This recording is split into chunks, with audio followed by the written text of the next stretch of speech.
Matthew Dickinson, Her Majesty came to Dubbo. Twice she'd been to Dubbo, yeah, and she'd been around the region. I remember Paul Loxley, the former principal of Burke High School, Burke Public School, told the story about when the Queen visited Burke Public School, which was obviously a pretty exciting event for Burke Public School. So she certainly was not unfamiliar with the region, definitely. No, well, she visited Australia lots of times. I remember history reports that she went to the School of the Air in Alice Springs when she was here on one particular visit. Yeah, and it is. I think people from England typically do like Australia. They like the image of Australia. They like cold beer rather than warm beer. They do, and they like the sun. They like the blue sky and the sun. Oh, sun. White whales on beaches. Now, I want to ask you a question. I want to be an interviewer for a second here.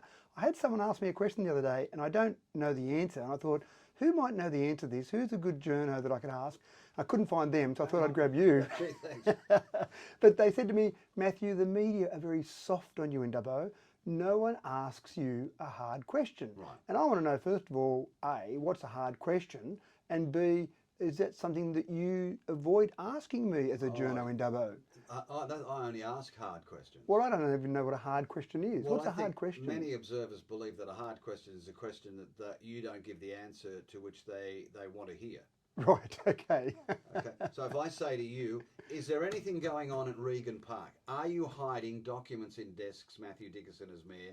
Are you keeping secrets? Are you calling for submissions? And automatically, suddenly, magically, a submission will come out that you'll choose that was in your mind or on your desk in any case. You've already written these out and you're going to just, if you like, camouflage your desire for Regan Park and pretend it's going to be a submission. Right, so if that's a hard question, That's if I said, no, there's no preconceived ideas. Well, you didn't ask the hard question. Or if I said, oh, yes, you've caught me out now, my hands are in the till, here's the secret report, oh no, you've got it out of me, that would then be an easy question. So is that how I understand it? Is that I got it right? Oh, good. So if you give the answer that the hearer wants to hear, that's the hard question. Well, that's a soft question then. Well, it could be a hard question if it's asked softly. Right, okay. I'm glad we sorted that. I am completely clear as to that now. That's it. So on you go. I've finished my job as an interviewer now. So there is no hidden secret about Regan Park. Can we clear this bloody thing up once and for all? Well, interestingly enough, I actually ran into one of the consultants the other day at the airport. Well, no, just sitting beside each other at the airport. And she actually said that not only is it offensive to councillors, to call them liars effectively, to say that there's a preconceived idea. If councillors had that, they would have to then instruct the staff, who would then say, well, that's unethical and that's the wrong thing to do, but then somehow councillors would have to convince the staff to do an unethical thing. And this particular consultant said, but it gets worse than that, because then the staff would have to convince the consultant, we're paying you as an independent consultant, but by the way, here's the answer we want. And so she actually said to me, which I hadn't thought of before, it actually calls into question the ethics of the consultancy firm we've got. And their reputation, a consultancy firm has their reputation. If they don't have a reputation, it's not like they've got a specific product to sell. Their reputation is everything. So she was a bit offended by this whole attack of this preconceived idea and emails she's had. And she actually said something really interesting, that some of the behaviour of some people around the consultancies, where they almost gang up on people that come along, the very accusation they're making that there is a preconceived idea and it's not being allowed to flow freely, she actually said the behaviour of some of those people at the consultancies, the public consultations we've had, is actually not allowing a free-flowing information to come through.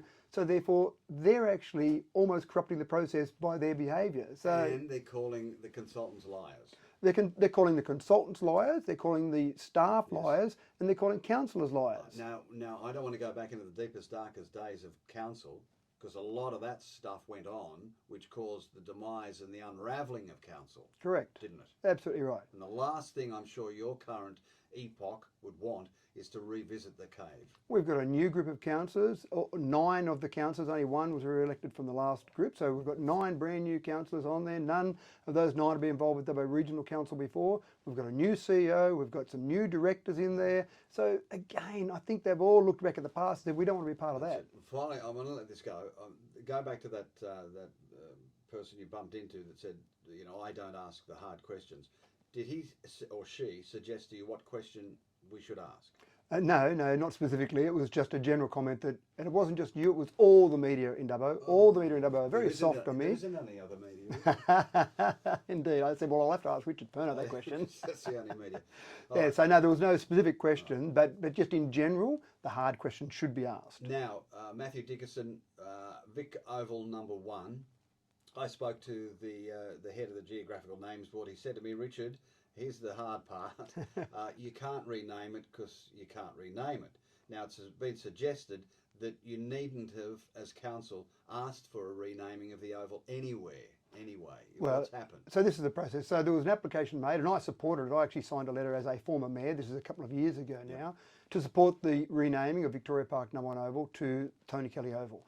The council, and this is the last council, in its infinite wisdom, decided to send off that request from the community to the Geographical Names Board. This is a state-based board. They went out and did public consultation, based, I assume, mainly on that and other processes they had in place. They then came back to council and said, no, you can't rename it, we're not giving you permission to rename it. They then said, but if you wanted to rename the trust area, which was almost the same area as No. 1 Oval area, then you could rename the trust area. And our councillors talked about that, and we said, well, it feels a bit disingenuous if we've been told, no, you can't do Oval, but you could do the trust area. It seems like the same thing, really. So what are you doing? Well, we then suggested the pavilion, because, and the example which was given, which is a great example, at the SCG, they didn't rename the whole SCG Don Bradman Oval, they renamed a stand. That's right. Don Bradman. So what are you doing?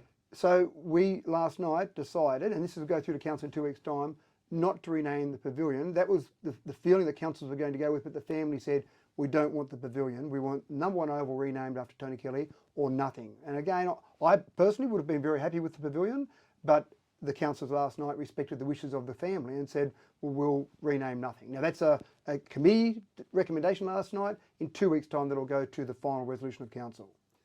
Any hard questions? Not really that I can see at this stage, but it may be a hard question, one that you don't know the answer to. Maybe the hard question is the one I can't think of. Maybe. 8 o'clock.